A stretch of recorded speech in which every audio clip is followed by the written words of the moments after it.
ನಮಸ್ಕಾರ ಎಲ್ಲ ಪ್ರೀತಿಯ ಪುಟಾಣಿಗಳಿಗೆ. ಆತ್ಮೀಯ ಪುಟಾಣಿಗಳೇ, JJM ಅಕಾಡೆಮಿಯ ಯೂಟ್ಯೂಬ್ ಚಾನಲ್ಗೆ ತಮ್ಮೆಲ್ಲರಿಗೂ ಸ್ವಾಗತ ಸುಸ್ವಾಗತ. ನಾನು ಮಂಜುನಾಥ್ KU, ನಿರ್ದೇಶಕರು, ಉಜ್ವಲ ಅಕಾಡೆಮಿ, ವಿಜಯನಗರ, ಬೆಂಗಳೂರು ಹಾಗೂ JJM ಅಕಾಡೆಮಿಯ ಮಾರ್ಗದರ್ಶಕರು. ಮಕ್ಕಳ, ನಾವು ಹಿಂದಿನ ವಿಡಿಯೋಗಳಲ್ಲಿ 2020ನೇ ಸಾಲಿನಲ್ಲಿ ನಡೆದಂಥ ನವೋದಯ ಪರೀಕ್ಷೆಯ ಪ್ರಶ್ನೆ ಪತ್ರಿಕೆಗಳ ಮಾನಸಿಕ ಸಾಮರ್ಥ್ಯದ ಪ್ರಶ್ನೆಗಳನ್ನು ಬಿಡಿಸಿದ್ವಿ. Mental ability ಕ್ವಶನ್ಸನ್ನು ಬಿಡಿಸಿದ್ವಿ 2020. ಈ ವಿಡಿಯೋದಲ್ಲಿ ನಾವು ಇಲ್ಲಿಂದ ಮತ್ತೊಂದು 5 ವಿಡಿಯೋಗಳಲ್ಲಿ 2021ನೇ ಸಾಲಿನಲ್ಲಿ ನಡೆದಂಥ ನವೋದಯ ಪರೀಕ್ಷೆಯ ಪ್ರಶ್ನೆ ಪತ್ರಿಕೆಯ ಮೆಂಟಲ್ ಎಬಿಲಿಟಿ ಅಥವಾ ಮಾನಸಿಕ ಸಾಮರ್ಥ್ಯ ವಿಭಾಗದ ಪ್ರಶ್ನೆಗಳೇ 40 ಪ್ರಶ್ನೆಗಳು ಬರ್ತವೆ, ಅದನ್ನು ಬಿಡಿಸೋಣ. ಪ್ರತಿ ವಿಡಿಯೋದಲ್ಲಿ 8 ಪ್ರಶ್ನೆಗಳನ್ನು ಬಿಡಿಸಿ ಅಪ್ಲೋಡ್ ಮಾಡ್ತೀವಿ. ಮುದ್ದು ಮಕ್ಕಳ, ತಾವೆಲ್ಲರೂ ಕೂಡ ಆಯಿತಾ, ಏನು ನಮ್ಮ ಯೂಟ್ಯೂಬ್ ಚಾನಲ್ ಇದೆ, ಈ ಯೂಟ್ಯೂಬ್ ಚಾನಲ್ನ ತಾವೆಲ್ಲರೂ ಸಬ್ಸ್ಕ್ರೈಬ್ ಆಗಬೇಕು. ನಿಮ್ಮ ಫ್ರೆಂಡ್ಸ್ಗಳಿಗೂ ಹೇಳ್ತಾ ಹೋಗಿ. ಇವನ್ ಪೋಷಕರಿಗೂ ಅಷ್ಟೇ. ಪೋಷಕರೇ, ನಮ್ಮ ಕ್ಲಾಸ್ ಎಲ್ಲ ನಿಮಗೆಲ್ಲ ಇಷ್ಟ ಆಗಿದೆ ಅಂತ ಅಂದ್ಕೊಂಡಿದ್ದೀನಿ. ನೋಡಿ, ತಿಳ್ಕೊಳ್ಳಿ, ಮಕ್ಕಳಿಗೆ ಹೇಳ್ಕೊಡಿ ನೀವು ಸಹ, ರೈಟ್? ಸೊ ನೀವು ಸಬ್ಸ್ಕ್ರೈಬ್ ಆಗಿ, ಜೊತೆಗೆ ನಿಮ್ಮ ಸ್ನೇಹಿತರಿಗೂ ಅವ್ರ ಮಕ್ಕಳಾದ ನವೋದಯ ಪರೀಕ್ಷೆಗೆ ತಯಾರಿ ನಡೆಸ್ತಾ ಇದ್ದರೆ ಸಬ್ಸ್ಕ್ರೈಬ್ ಆಗೋದಕ್ಕೆ ಪ್ರೇರೇಪಿಸಬೇಕು. ಜೊತೆಗೆ ನಮ್ಮದು ಇನ್ನೂ ಹೆಚ್ಚು ವೀಡಿಯೋಗಳು ಬೇಕು ಅಂತಂದರೆ, ಯೂಟ್ಯೂಬ್ಗಿಂತ ಹೆಚ್ಚಿನ ವೀಡಿಯೋಗಳು ಬೇಕು, ನನಗೆ ಹೆಚ್ಚು ಪ್ರಾಕ್ಟೀಸ್ ಮಾಡಬೇಕು ಅಂತ ಅನಿಸಿದ್ರೆ, ಸೊ ನಮ್ಮ ಟಾರ್ಗೆಟ್ ನವೋದಯ ಎಕ್ಸಾಮ್ ಅನ್ನೋಂಥದ್ದು ಕೋರ್ಸ್ ಸಿಗುತ್ತೆ. ಸೊ ಆ ಕೋರ್ಸನ್ನು ಪರ್ಚೇಸ್ ಮಾಡಿದರೆ ನೀವು, ಸೊ ಈ ಕೆಳಗಡೆ ಬರ್ತಾ ಇರುವಂಥ ನಂಬರ್ಗೆ ತಾವು ಕಾಂಟ್ಯಾಕ್ಟ್ ಮಾಡಿದರೆ ಕೋರ್ಸ್ನ ಪರ್ಚೇಸ್ ಮಾಡೋದು ಹೇಗೆ, ಆ್ಯಪನ್ನು ಡೌನ್ಲೋಡ್ ಮಾಡ್ಕೊಳ್ಳೋದು ಹೇಗೆ ಅಂತೇಳಿ ಹೇಳ್ಕೊಡ್ತಾರೆ ಮಕ್ಕಳ, ರೈಟ್? ಸೊ ಹಿಂದಿನ 5 ವೀಡಿಯೋಗಳಲ್ಲಿ ನಾವು ಚರ್ಚೆ ಮಾಡಿದ್ವಿ. ಅದೇ ಥರದ ಪ್ಯಾಟ್ರನ್ ಇಲ್ಲೂ ಕೂಡ ಇರುತ್ತೆ. ಸೊ ಹಾಗಾದ್ರೆ ನಾವು ಇವತ್ತಿನ ಈ ವಿಡಿಯೋದಲ್ಲಿ ಮೊದಲು ನೋಡೋದಾದರೆ, ರೈಟ್, ನಾವು ಹೇಳಿದಂಗೆ ನವೋದಯ ಎಕ್ಸಾಮ್ 2021 ಪ್ರಶ್ನೆಗಳನ್ನು ನಾವಿಲ್ಲಿ ಡಿಸ್ಕಷನ್ಸ್ ಮಾಡ್ತಾ ಇದ್ದೀವಿ. ಸೊ ನಾವು ಆಯಿತಾ, ಮೆಂಟಲ್ ಎಬಿಲಿಟಿ ಎಸ್ಪೆಷಲಿ ಮಾನಸಿಕ ಸಾಮರ್ಥ್ಯಕ್ಕೆ ಸಂಬಂಧಪಟ್ಟಂಥ ವಿಷಯಗಳನ್ನ 2021ನೇ ಸಾಲಿನಲ್ಲಿ ಇರ್ತೀವಿ. ಹೇಳಿದಂಗೆ ಪ್ರತಿ ಎಕ್ಸಾಮಲ್ಲೂ ಮಾನಸಿಕ ಸಾಮರ್ಥ್ಯಕ್ಕೆ ಸಂಬಂಧಪಟ್ಟಂತೆ 40 ಪ್ರಶ್ನೆಗಳಿರ್ತವೆ ಮಕ್ಕಳ. 40 ಪ್ರಶ್ನೆಗಳಿರ್ತವೆ. ಅದರಲ್ಲಿ 10 ಭಾಗಗಳು ಬರುತ್ತವೆ. ಪ್ರತಿ ಭಾಗದಲ್ಲಿ 4 ಪ್ರಶ್ನೆಗಳಿರ್ತವೆ. ನಾವು ಪ್ರತಿ ವಿಡಿಯೋದಲ್ಲಿ 2 ಭಾಗ ಅಂದರೆ 8 ಪ್ರಶ್ನೆಗಳಿಗೆ 8 ಪ್ರಶ್ನೆಗಳನ್ನು ಬಿಡಿಸ್ತಾ ಹೋಗ್ತೀವಿ. ಸೊ ಆಲ್ರೆಡಿ ತಾವು ಹಿಂದಿನ ವಿಡಿಯೋಗಳೆಲ್ಲ ನೋಡಿದರೆ ಇದು ಭಾಳ ಸರಳ ಅನಿಸುತ್ತೆ ನಿಮಗೆ, ಇದೇನಂತ ಕಷ್ಟ ಆಗೋದಿಲ್ಲ. ಸೊ ಹಿಂದೆ ಏನಿತ್ತೋ ಅದೇ ಥರ ಇಲ್ಲೂ ಕೂಡ ಬರ್ತಾ ಹೋಗುತ್ತೆ. ನೋಡೋಣ ಹಾಗಾದರೆ ಭಾಗ 1ರಲ್ಲಿ ಏನಿದೆ ಈ ಪ್ರಶ್ನೆಗಳನ್ನು ಅಂತ ನೋಡ್ತಾ ಹೋಗೋಣ, ರೈಟ್? ಸೊ ಭಾಗ 1ರಲ್ಲಿ ಹೇಳ್ತಾರೆ, as usually direction question number 1 to 4, ABC ಮತ್ತು D ಎನ್ನುವ 4 ಚಿತ್ರಗಳನ್ನು ನೀಡಲಾಗಿದೆ. ABC ಮತ್ತು D ಎನ್ನುವ 4 ಚಿತ್ರಗಳನ್ನು ನೀಡಲಾಗಿದೆ. ಇಲ್ಲಿ ನೋಡಿ, ತಾವು ಗಮನ ಇಟ್ಟು ಕೇಳಿಸ್ಕೊಳ್ಳಿ. 4 ಚಿತ್ರಗಳನ್ನು ನೀಡಲಾಗಿದೆ. ಇಲ್ಲಿ of this 4 figures 3 figures R similar. ಕೊಟ್ಟಿರುವಂಥ 4 ಚಿತ್ರಗಳಲ್ಲಿ 3 ಚಿತ್ರಗಳು ಯಾವುದೋ ಒಂದು ರೀತಿಯಲ್ಲಿ ಒಂದೇ ರೀತಿಯಲ್ಲಿದ್ದಾವೆ ಅಂತ ಅರ್ಥ. ಸಿಮಿಲರ್ ಆಗಿದ್ದಾವೆ, ಸಮರೂಪಿ ಅಂತ, ಅಥವಾ ಒಂದೇ ರೀತಿಯಲ್ಲಿದ್ದಾವೆ, ಆಯಿತಾ? ಒಂದು ಈ 3ರಿಂದ ಸ್ವಲ್ಪ ವಿಭಿನ್ನವಾಗಿರುತ್ತೆ. 1 figure is different from the remaining 3 figures. We have to identify the figure which is different from these 3 ಅನ್ನುವಂಥದ್ದನ್ನು. ಆ 3ರಿಂದ ಯಾವುದು ವ್ಯತ್ಯಾಸ ಹೊಂದಿದೆಯಲ್ವ, ಭಿನ್ನವಾಗಿದೆಯಲ್ವ, ಅದನ್ನು ನಾವು ಹುಡುಕಿ ಉತ್ತರಿಸಬೇಕಾಗುತ್ತೆ ಮಕ್ಕಳ, ರೈಟ್? ಸೊ ಹಾಗಾದರೆ ಪ್ರಶ್ನೆ ಸಂಖ್ಯೆ 1ಕ್ಕೆ ಹೋಗೋಣ. ಪ್ರಶ್ನೆ ಸಂಖ್ಯೆ 1ಕ್ಕೆ ಹೋದಾಗ ತಾವು ಗಮನ ಇಟ್ಟು ಕೇಳಿಸ್ಕೊಳ್ಳಿ, ಹೇಗಿದೆ ಸರ್ ಇಲ್ಲಿ ಅನ್ನುವಂಥದ್ದು ನೋಡೋದಾದರೆ, ಇಲ್ಲ ಒಂದು ಪ್ಯಾಟ್ರನ್ ಇದೆ. ಇದು ನೋಡಿ, PQRS ಒಂದು ಪ್ಯಾಟ್ರನ್ ಇದೆ, ಆಯಿತಾ? ಸೊ ಇಲ್ಲಿ ಬಂದರೆ ಸರ್ PSRQ ಇದೆ. ಅಥವಾ ನೋಡಿ, ಇದಕ್ಕೆ ನಾವೇನಂತ ಕರಿತೀವಿ, you can see this is called, ಆಯಿತಾ? ನಮಗೆ ಏನು ಹೇಳ್ತೀವಿ ಅಂತಂದರೆ, ನೋಡಿ ಡೈರೆಕ್ಷನ್ ಹಿಂಗೆ ಹಾಕೋತೀವಿ, ಇದನ್ನು ಕ್ಲಾಕ್ ವೈಸ್ ಡೈರೆಕ್ಷನ್ ಅಂತೇಳಿ ಕರಿತೀವಿ. ಏನಂತ ಕರಿತೀವಿ? ಕ್ಲಾಕ್ ವೈಸ್ ಡೈರೆಕ್ಷನ್, ಅಥವಾ ಗಡಿಯಾರ ಮುಳ್ಳು ತಿರುಗುತ್ತಲ್ವಾ? ಸೊ ಗಡಿಯಾರದ ಮುಳ್ಳು ನೋಡಿ, ಯಾವಾಗಲೂ ತಾವು ಗಮನ ಇಟ್ಟು ಕೇಳಿಸ್ಕೊಂಡು, ಗಡಿಯಾರದ ಮುಳ್ಳು ಹೀಗೆ 12 ಇತ್ತು, ಹಿಂಗೆ ಶುರುವಾಗುತ್ತೆ, ಈಗ ಸುತ್ತುತ್ತೆ, ಕರೆಕ್ಟ್ ಅಲ್ವಾ? ಇದನ್ನು ನಾವು ಕ್ಲಾಕ್ ವೈಸ್ ಡೈರೆಕ್ಷನ್ ಅಂತೇಳಿ ಕರಿತೀವಿ. ಒಂದು ವೇಳೆ ಸರ್ ಹಿಂಗೆ ಹೋದರೆ ಇದಕ್ಕೆ ನಾವೇನು ಕರಿತೀವಿ? ಆಂಟಿ ಕ್ಲಾಕ್ ವೈಸ್ ಅಂತೇಳಿ ಕರಿತೀವಿ. ತಾವು ನೆನಪಲ್ಲಿ ಇಟ್ಕೋಬೇಕು, ಕ್ಲಾಕ್ ವೈಸ್ ಮತ್ತು ನೋಡಿ ಇದಕ್ಕೆ ಆಂಟಿ ಕ್ಲಾಕ್ ವೈಸ್ ಅಂತೇಳಿ ಕರಿತೀವಿ, ರೈಟ್? ತಾವು ಗಮನ ಇಟ್ಟು ಕೇಳಿಸ್ಕೊಂಡ್ರೆ ನೋಡಿ, ಈ ಕಡೆ ಪಿ ಇಂದ ಕ್ಲಾಕ್ ವೈಸಲ್ಲಿ ಬಂದರೆ ಪಿ ಕ್ಯೂ ಆರ್ ಎಸ್ ಆಗುತ್ತೆ. ಕ್ಲಾಕ್ ವೈಸಲ್ಲಿ ಬಂದರೆ ಪಿ ಕ್ಯೂ ಆರ್ ಎಸ್ ಈ ಚಿತ್ರದಲ್ಲಿ. ರೈಟ್. ಇದೇ ಚಿತ್ರದಲ್ಲಿ ಪಿ ಇಂದ ಕ್ಲಾಕ್ ವೈಸಲ್ಲಿ ಹೋದರೆ ಪಿ ಕ್ಯೂ ಆರ್ ಎಸ್ ಬರಲ್ಲ, ಪಿ ಎಸ್ ಆರ್ ಕ್ಯೂ ಬರುತ್ತೆ. ಬಟ್ ಇದನ್ನ ಆಂಟಿ ಕ್ಲಾಕ್ ವೈಸಲ್ಲಿ ಹೋದ್ರೆ ನೋಡಿ ಇಲ್ಲಿಂದ P Q R S, P Q R S. So clockwise ಇದೇನಾಗುತ್ತೆ, ಆಂಟಿ ಕ್ಲಾಕ್ ವೈಸ್. ಇಲ್ಲಿಗೆ ಬನ್ನಿ, ಪಿ ನೋಡಿ ಈ ಕಡೆ, Q R S. Right. So anti clock ವೈಸಲ್ಲಿ ಬಂದಾಗ ಅದು ಆರ್ಡ್ರಲ್ಲಿ ಬಂದಿದೆ. ರೈಟ್. ಸೊ ಹಿಂಗೂ ಅಷ್ಟೇ ನೋಡಿ, ಪಿ ಹೀಗೋದ್ರೆ clockwise P S R Q ಇಲ್ಲ ನೋಡಿ, ಹಿಂಗೆ ಬಂದರೆ P Q R S. Right. ಅಂದರೆ ಈ ಮೂರು ಚಿತ್ರಗಳಲ್ಲಿ ಆಂಟಿ ಕ್ಲಾಕ್ ವೈಸ್ ಹೋದಾಗ, ಗಡಿಯಾರದ ವಿರುದ್ಧ ದಿಕ್ಕಿನಲ್ಲಿ ಹೋದಾಗ ಪಿ ಕ್ಯೂ ಆರ್ ಎಸ್ ಅನ್ನುವಂಥ ಒಂದು ಸೀಕ್ವೆನ್ಸಲ್ಲಿ ಬರ್ತವೆ, ಒಂದು ಕ್ರಮದಲ್ಲಿ ಬರ್ತವೆ. ಬಟ್ ಇದರಲ್ಲಿ ಕ್ಲಾಕ್ ವೈಸಲ್ಲಿ ಹೋದಾಗ ಆ ಕ್ರಮದಲ್ಲಿ ಬರುತ್ತೆ. ಹಾಗಾಗಿ ಆ ಮೂರು ಒಂದೇ ರೀತಿಯಾಗಿ ಸಿಮಿಲರ್ ಆಗಿದ್ರೆ ಇದು ವಿಭಿನ್ನವಾಗಿದೆ. ಹಾಗಾಗಿ ನನ್ನ ಪ್ರಶ್ನೆಗೆ ಆನ್ಸರ್ ಬಂದ್ಬಿಟ್ಟು ಎ. ಎಕ್ಸಾಂಪಲ್ OMR ಶೀಟ್ ಹಿಂಗಿರುತ್ತೆ, ಹಿಂಗೆ ಕಾಣುತ್ತೆ, ಅದನ್ನ ನೀಟಾಗಿ ತಿದ್ದಬೇಕಾಗುತ್ತೆ. So this is my answer. I think ತಮ್ಗೆ ಅರ್ಥ ಆಯಿತು ಅಂತ ಅಂದ್ಕೊಂಡಿದ್ದೀನಿ ಸರ್. ಈಗ ಎರಡನೇ ಪ್ರಶ್ನೆ ಹೋಗೋಣ ಮಕ್ಕಳ. ಎರಡನೇ ಪ್ರಶ್ನೆನೂ ಸಹ ಇದೇ ರೀತಿ ಏನೋ ಒಂದಿರುತ್ತೆ. 4 ಚಿತ್ರಗಳಲ್ಲಿ 3 ಒಂದಲ್ಲ ಒಂದು ರೀತಿ ಕರೆಕ್ಟಾಗಿರ್ತವೆ, ಎಲ್ಲೋ ಒಂಚೂರು ಬದಲಾವಣೆ ಇರುತ್ತೆ. ಆ ಚೂರು ಬದಲಾವಣೆ ಯಾವುದ್ರಲ್ಲಿ ಆಗಿರುತ್ತೆ ನೋಡ್ಕೋಬೇಕು. ಅದು ನಾವು ಕಂಡಿಡಿದು ನಾವು ಆನ್ಸರ್ ಮಾಡಬೇಕಾಗತ್ತೆ. ರೈಟ್. ಸೊ ಇಲ್ಲಿ ಇದೊಂದು ವರ್ಗ ಸ್ಕ್ವೇರ್ ಕೊಟ್ಟಿದ್ದಾರೆ, ಆಯಿತಾ. ನೋಡಿ ಇಲ್ಲಿ ಸರ್ಕಲ್ ಇದೆ, ಅಂದರೆ 3 ಸರ್ಕಲ್ ಇದೆ, 1 ತ್ರಿಭುಜ ಇದೆ. ಸರ್ ಎರಡನೇದಕ್ಕೆ ಬರೋಣ. ನೋಡಿ ತ್ರಿಭುಜ ಹೀಗಿದೆ, ಆಯಿತಾ. ಸೇಮ್ ಇಲ್ಲೇನಾಗಿದೆ, 3 ಸರ್ಕಲ್ ಇದೆ. ರೈಟ್. ತ್ರಿಭುಜ ಹೀಗಿದೆ. ರೈಟ್. ಅಂದರೆ ಹಿಯರ್ ವಿ ಹ್ಯಾವ್ 2 ಟ್ರಯಾಂಗಲ್ಸ್, 2 ತ್ರಿಭುಜ. ಇಲ್ಲೊಂದು ತ್ರಿಭುಜ ಬರುತ್ತೆ ನೋಡಿ, ಇದೊಂದು 2 ತ್ರಿಭುಜ ಬಂದಿದೆ. ಇಲ್ಲಿ ಸರ್ ಬಂದಾಗ 3 ಸರ್ಕಲ್ ಇದೆ ನೋಡಿ, ಕರೆಕ್ಟ್ ಅಲ್ವಾ. ಬಟ್ ಸೇಮ್ ಇಲ್ಲೊಂದು ತ್ರಿಭುಜ, ಇಲ್ಲೊಂದು ತ್ರಿಭುಜ. ರೈಟ್. ಇಲ್ಲಿ 2 ತ್ರಿಭುಜ ಇದೆ ನೋಡಿ, ಇಲ್ಲೊಂದು 2 ತ್ರಿಭುಜ ಇದೆ. ಟ್ರಯಾಂಗಲ್ ಅಂತೀವಿ ತ್ರಿಭುಜ ಅಂತಂದ್ರೆ. ಏನು ಹೇಳಿ, ಟ್ರಯಾಂಗಲ್ ಆರ್ ತ್ರಿಭುಜ. ಇಲ್ಲಿಂದ ವೃತ್ತ ಇದೆ, ಅಂದರೆ ಏನಂತೀವಿ, ಸರ್ಕಲ್ ಅಂತ ಹೇಳಿ. ಸೊ ಈಗ ಇಲ್ಲಿಗೆ ಬಂದಾಗ ಸೇಮ್ ದರ್ ಆರ್ 3 ಸರ್ಕಲ್ಸ್. ಇಲ್ಲೂ 3 ಇದಾವೆ, ಇಲ್ಲೂ 3 ಇದಾವೆ. ಬಟ್ ಇಲ್ಲಿ ಓನ್ಲಿ 1 ಟ್ರಯಾಂಗಲ್ ಇಸ್ ದೇರ್. ಈ ಮೂರೂ ಚಿತ್ರದಲ್ಲಿ ಟ್ರಯಾಂಗಲ್ ಇರೋ ಕಡೆ ಎಷ್ಟೆಷ್ಟಿದಾವೆ, 2 ತ್ರಿಭುಜಗಳಿದಾವೆ, 2 ಟ್ರಯಾಂಗಲ್ ಇದಾವೆ. ಬಟ್ ಈ ಚಿತ್ರದಲ್ಲಿ ಒಂದೇ ಒಂದು ತ್ರಿಭುಜ ಇದೆ. ಹಾಗಾಗಿ ಈ 3 ಒಂಥರ ಇದ್ರೆ ಇದು ಇದಕ್ಕಿಂತ ಸ್ವಲ್ಪ ಏನಾಗಿದೆ, ಭಿನ್ನ ಆಗಿದೆ. ಸೊ ಹಾಗಾದ್ರೆ ನಮ್ಗೆ ಏನಾಗುತ್ತೆ, ನಮ್ಮ ಪ್ರಶ್ನೆಗೆ ಇದೇ ಉತ್ತರ ಆಗುತ್ತೆ. ಸೊ ಇದನ್ನ ಶೇಡ್ ಮಾಡಬೇಕು. ಡನ್. 2 ಪ್ರಶ್ನೆಗಳು ಮುಗಿದು. ರೈಟ್. ಸೊ ಹಾಗಾದ್ರೆ ನಾವು ಮುಂದಿನ ಪ್ರಶ್ನೆಗೆ ಹೋಗೋಣ. ರೈಟ್. ಸೊ ಕ್ವಶನ್ ನಂಬರ್ 3 ತಾವು ಗಮನ ಇಟ್ಟು ಕೇಳಿಸ್ಕೋಬೇಕು. ಸರ್ TIC ಅಂದರೆ ಟಿ ಇದೆ, ಐ ಇದೆ, ಸಿ ಇದೆ. ಇಲ್ಲೇನಾಗಿದೆ, CTI. ಇಲ್ಲೇನು 3 ಅಕ್ಷರ ಇದಾವೋ ಇಲ್ಲೂ ಅದೇ 3 ಅಕ್ಷರಗಳಿದಾವೆ. ಸೇಮ್ 3 ಲೆಟರ್ಸ್, 3 ಅಕ್ಷರ ಇದಾವೆ. ಬಟ್ ಆದರೆ ಪೊಸಿಷನ್ ಬದಲಾಗಿದೆ, ಬಟ್ ಅಕ್ಷರ ಸೇಮ್ ಇದೆ. ರೈಟ್. CTI.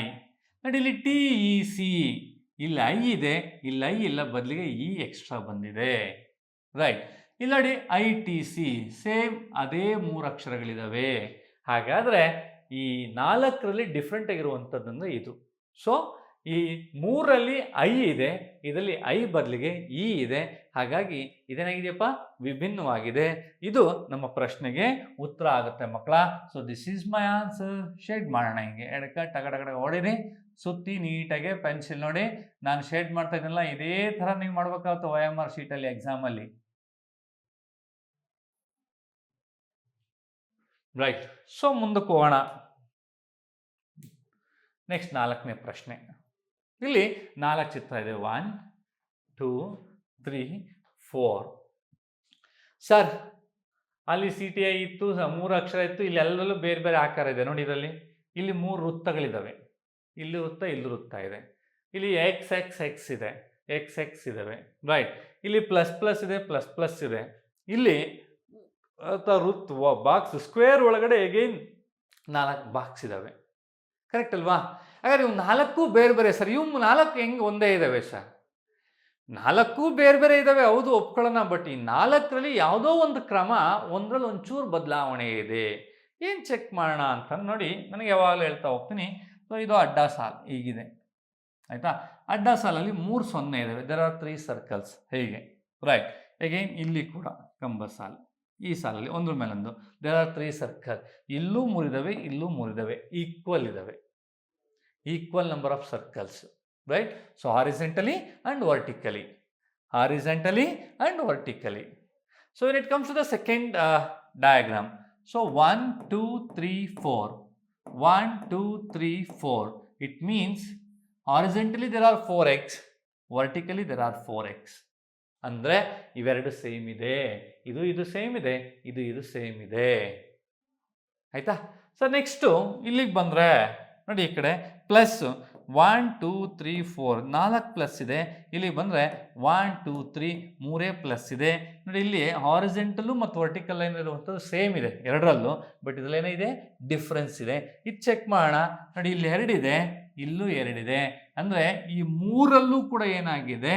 ಹಾರಿಜೆಂಟಲಿ ಮತ್ತು ವರ್ಟಿಕಲಿ ಏನಿದೆ? ಸೇಮ್ ಬಂದಿದ್ದಾವೆ. ಬಟ್ ಈ ಚಿತ್ರದಲ್ಲಿ, ರೈಟ್, ನೋಡಿ, ಇಲ್ಲಿ 3 ಇದೆ, ಇಲ್ಲಿ 4 ಇದೆ, ಡಿಫ್ರೆನ್ಸ್ ಇರೋದ್ರಿಂದ ಇದೇ ಈ ಪ್ರಶ್ನೆಗೆ ಆನ್ಸರ್ ಆಗುತ್ತೆ. So C is answer.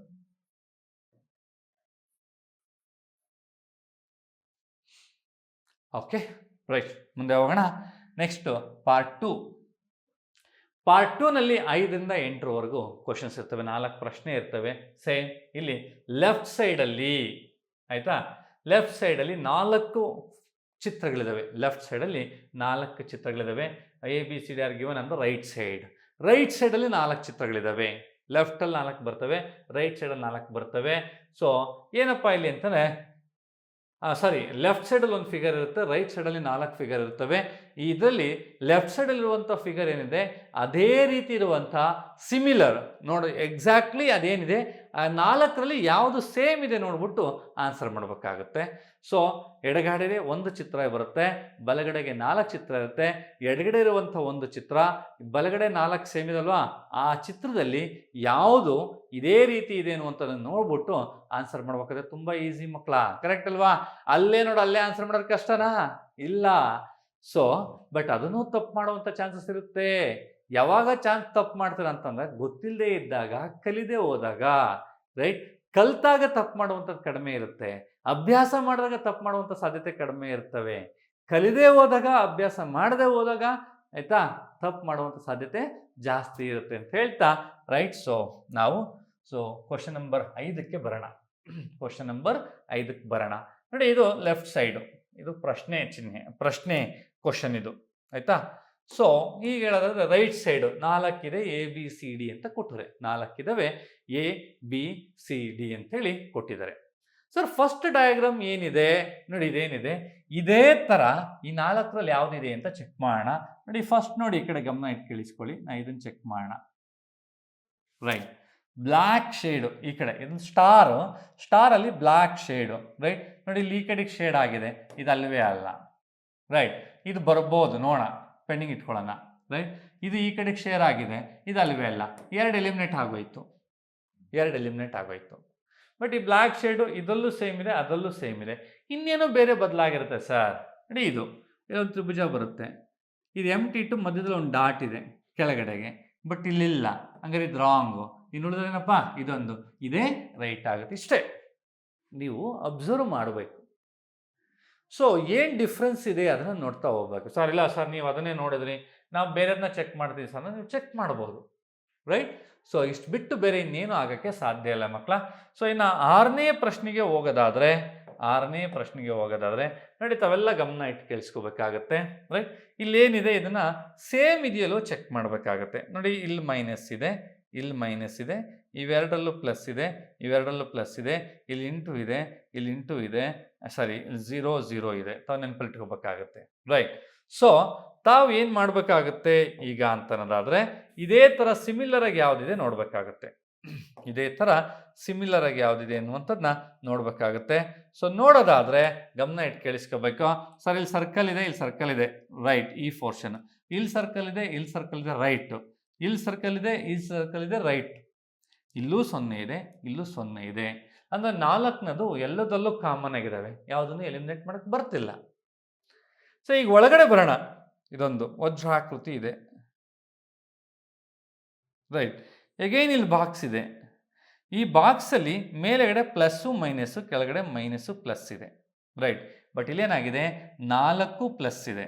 ನನಗೆ ಇದು ಪ್ಲಸ್ಸು ಇಲ್ಲಿ ಮೈನಸ್ ಬರಬೇಕಿತ್ತು, ಬಟ್ ಏನಿದೆ, ಪ್ಲಸ್ ಇದೆ. ಹಾಗಾಗಿ ಇದಲ್ಲ. ಸೊ ಎಗೈನ್ ಇಲ್ಲಿಗೆ ಬರೋಣ. ನೋಡಿ ಇಲ್ಲಿ ನನಗೆ ಇದು ಫಸ್ಟ್ ಪ್ಲಸ್ಸು ಮೈನಸ್ಸು, ಬಟ್ ಇಲ್ಲೇನಿದೆ, ಮೈನಸ್ಸು ಪ್ಲಸ್ ಇದೆ. ಸೊ ಇದು ಅಲ್ವೇ ಅಲ್ಲ. ಸರ್ ಹಾಗಾದರೆ ನೋಡಿ, ಪ್ಲಸ್ಸು ಮೈನಸ್ಸು, ಪ್ಲಸ್ಸು ಮೈನಸ್ ಇದೆ, ಮೈನಸ್ಸು ಪ್ಲಸ್ಸು, ಮೈನಸ್ಸು ಪ್ಲಸ್ ಇದೆ, ಮೈನಸ್ಸು ಪ್ಲಸ್ ಇದೆ. ಹಾಗಾದರೆ ನಮಗೇನಾಗ್ಬೋದು ಅನ್ನುವಂಥದ್ದನ್ನ ನೋಡೋದಾದರೆ, right, plus minus, minus plus, right. So plus minus ನೋಡಿ ಇದು, ಆಯಿತಾ. ಆಮೇಲೆ ಮೈನಸ್ಸು ಪ್ಲಸ್ಸು ಇದು. ಸೊ ಸೇಮ್ ಇದೆ, 4 ಕಡೆನೂ ಸರ್ಕಲ್ ಇದೆ. ಹಾಗಾದರೆ ಇದರಲ್ಲಿ ಏನಾದರೂ ಡಿಫ್ರೆನ್ಸ್ ಇದೆಯಾ ಅನ್ನುವಂಥದ್ದು ನೋಡಬೇಕಾಗುತ್ತೆ, ರೈಟ್. ಇವೆರಡು ಅಲ್ವೇ ಅಲ್ಲ. ಸರ್ ಇಲ್ಲಿಗೆ ಬಂದರೆ ನೋಡಿ, ಸೇಮ್ ಇಲ್ಲೂ ಪ್ಲಸ್ ಇದೆ, ಮೈನಸ್ ಇದೆ, ಇಲ್ಲಿ ಮೈನಸ್ ಇದೆ, ಪ್ಲಸ್ ಇದೆ, ರೈಟ್. ಸೊ ಇವೆರಡಲ್ಲೂ ಕೂಡ ಸೇಮ್ ಇದೆ. ಸಿ ಮತ್ತು ಡಿ ಇವೆರಡಲ್ಲಿ ಯಾವುದು ಸರ್? ಎ ಅಲ್ಲ, ಬರೆದಿದ್ದೀವಿ. ಬಿ ಅಲ್ಲ, ಬರೆದಿದ್ದೀವಿ. ಸಿ ಮತ್ತು ಡಿ ಬೇರೆ ಇನ್ಯಾವುದಾದ್ರು ಇದೆಯಾ ಅಂತಂದರೆ ಎಲ್ಲಾದರೂ ಸೂಕ್ಷ್ಮವಾಗಿ ಅಬ್ಸರ್ವ್ ಮಾಡಬೇಕು ಮಕ್ಕಳ, ರೈಟ್. ಏನಾದರೂ ವ್ಯತ್ಯಾಸ ಇದೆಯಾ ಅಂತ ನೋಡ್ತಾ ಹೋಗೋದಾದರೆ ನೋಡಿ, ತಾವು ಗಮನ ಇಟ್ಟು ಕೇಳಿಸ್ಕೋಬೇಕು, ರೈಟ್. ಇಲ್ಲೇನಿದೆ, ಈ ಪೋರ್ಷನ್ನು ಇದು ಸೇಮ್ ಇದೆ, ಏನು ಬದಲಾವಣೆ ಇಲ್ಲ, ರೈಟ್. ಇನ್ನು ಇದು ಸೇಮ್ ಇದೆ, ಏನೂ ಬದಲಾವಣೆ ಇಲ್ಲ. ಸರ್ ಹಾಗಾದರೆ ನೋಡಿ, ಈ ಜಾಗ ಸೇಮ್ ಇದೆ, ಒಂದಿಷ್ಟು ಬದಲಾವಣೆ ಇಲ್ಲ, ರೈಟ್. ಮತ್ತು ಈ ಜಾಗ ಸೇಮ್ ಇದೆ, ಒಂದಿಷ್ಟು ಬದಲಾವಣೆ ಇಲ್ಲ. ನೋಡಿ, ಈ ಪ್ಲಸ್ ಇದೆ, ಇಲ್ಲಿ ಪ್ಲಸ್ ಇದೆ, ಇಲ್ಲಿ ಮೈನಸ್ ಇದೆ, ಇಲ್ಲಿ ಮೈನಸ್ ಇದೆ, ಇಲ್ಲಿ ಮೈನಸ್ ಇದೆ, ಇಲ್ಲಿ ಮೈನಸ್ ಇದೆ, ಇಲ್ಲಿ ಪ್ಲಸ್ ಇದೆ, ಇಲ್ಲಿ ಪ್ಲಸ್ ಇದೆ. ಸರ್ ಹಾಗಾದರೆ ನನಗೆ ಯಾವುದು ಸರ್ ಇವೆರಡರಲ್ಲಿ ಅಂತ ನೋಡಿದಾಗ ತಾವು ಗಮನ ಇಟ್ಟು ಕೇಳಿಸ್ಕೊಳ್ಳಿ, ಒಂದು ಸ್ಮಾಲ್ ವ್ಯತ್ಯಾಸ ಇದೆ. ಇಲ್ಲಿ ನಾನು ಬರೆದಿರುವಂಥ ಮೈನಸ್ ಏನಿದೆ, ಈ ಸೆಂಟ್ರ್ ಗೆರೆನ ಟಚ್ ಆಗಿ ಗೆರೆಯಿಂದ ಈಚೆಗೆ ಬಂದಿದೆ, ಗೆರೆಗೆ ಟಚ್ ಆಗಿದೆ, ರೈಟ್. ಇಲ್ಲಿ ನೋಡಿದಾಗ ಇದು ಈ ಮಧ್ಯದಲ್ಲಿ ಗೆರೆಗೆ ಆ ಮೈನಸ್ ಟಚ್ ಆಗಿದೆ, ಬಟ್ ಇಲ್ಲಿ ಟಚ್ ಆಗಿಲ್ಲ, ಸ್ಪೇಸ್ ಇದೆ. ಈ ಕಡೆ ಗೆರೆಗೆ ಟಚ್ ಆಗಿದೆ, ಇದು ಈ ಕಡೆ ಗೆರೆಗೆ ಟಚ್ ಆಗಿದೆ. ನೋಡಿ, ಈ ಥರ ಸ್ಮಾಲ್ ಸೂಕ್ಷ್ಮವಾದ ವಿಚಾರಗಳನ್ನು ಗಮನಿಸಬೇಕು. ಸೊ ಅದನ್ನು ಗಮನಿಸಕ್ಕೆ ಶುರು ಮಾಡ್ಕೊಂಡಾಗ ನಾವು ಖಂಡಿತ ಗೆಲ್ತೀವಿ. ಕೆಲವೊಂದು ಸಲ ನನಗೆ ಏನಾಯ್ತಪ್ಪ ಅಂದರೆ ಎರಡೂ ಸೇಮ್ ಇದೆಯಲ್ಲ, ಇವೆರಡರಲ್ಲಿ ಯಾವುದು ಅನ್ನುವಂಥದ್ದು ಗೊಂದಲ ಶುರುವಾಗುತ್ತೆ. ಆ ಟಚ್ ನೋಡಬೇಕು. ನೋಡಿ, ಗಮನ ಇಟ್ಟು ಕೇಳಿಸ್ಕೋಬೇಕು. ಇದು ಈ ಕಡೆಯಿಂದ ಮೈನಸ್ ಈ ಕಡೆ ಹೋಗಿದೆ, ಈ ಗೆರೆ ಟಚ್ ಆಗಿಲ್ಲ, ಆಯಿತಾ. ನೀವು ನೋಡೋದಾದರೆ ನೋಡಿ, ಈ ಗೆರೆ ಟಚ್ ಆಗಿಲ್ಲ, ಇಲ್ಲಿಂದ ಶುರುವಾಗಿದೆ. ಬಟ್ ಇಲ್ಲಿ ನೋಡೋದಾದರೆ ನಿನಗೆ, ರೈಟ್. ಸೊ ನೋಡಿ, ಇಲ್ಲಿಂದ ಶುರುವಾಗಿದೆ, ಈ ಗೆರೆ ಟಚ್ ಆಗಿಲ್ಲ, ಬಟ್ ಈ ಕಡೆಯಿಂದ ಶುರುವಾಗಿದೆ, ಈ ಗೆರೆ ಟಚ್ ಆಗಿಲ್ಲ. ಸೊ ಹಾಗಾದರೆ ನನಗೆ ಯಾವುದಪ್ಪ ಆನ್ಸರ್ ಅಂತಂದರೆ, ರೈಟ್. ಸೊ ಎಲ್ಲವೂ ಸೇಮ್ ಇದೆ, ಬಟ್ ಹತ್ತಿರವಾಗಿರುವಂಥದ್ದು ನನಗೆ ಡಿ ಆಗುತ್ತೆ ಮಕ್ಕಳ. So my answer is D.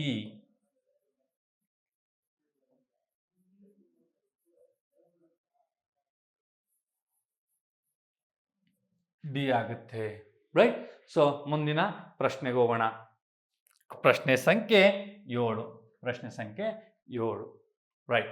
Sir ಇಲ್ಲಿ ಇದೇ ಥರ ಯಾವ ಪ್ರಶ್ನೆ, ಈ ಚಿಹ್ನೆ ಥರ ಯಾವುದಿದೆ ತಾವು ಗಮನ ಇಟ್ಟು ನೋಡೋಣ, ರೈಟ್. ಏನು ಮಾಡ್ಬೋದು, ನಾವೀಗ ಹಾಕ್ಕೊಂಡಿದ್ದೀವಿ, ಕರೆಕ್ಟ್ ಅಲ್ವಾ. 6 ಬಾಕ್ಸ್ ಇದ್ದಾವೆ.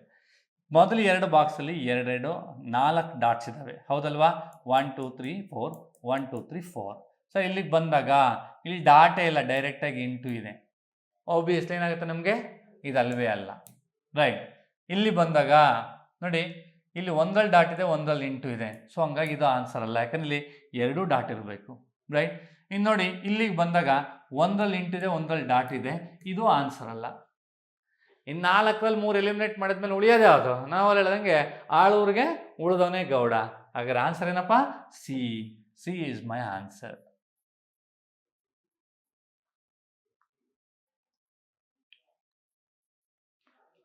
ಸೊ ಈ ಪಾರ್ಟಲ್ಲಿ ಕೊನೆಯ ಪ್ರಶ್ನೆ, ಕ್ವಶನ್ ನಂಬರ್ 8, ಆಯಿತಾ.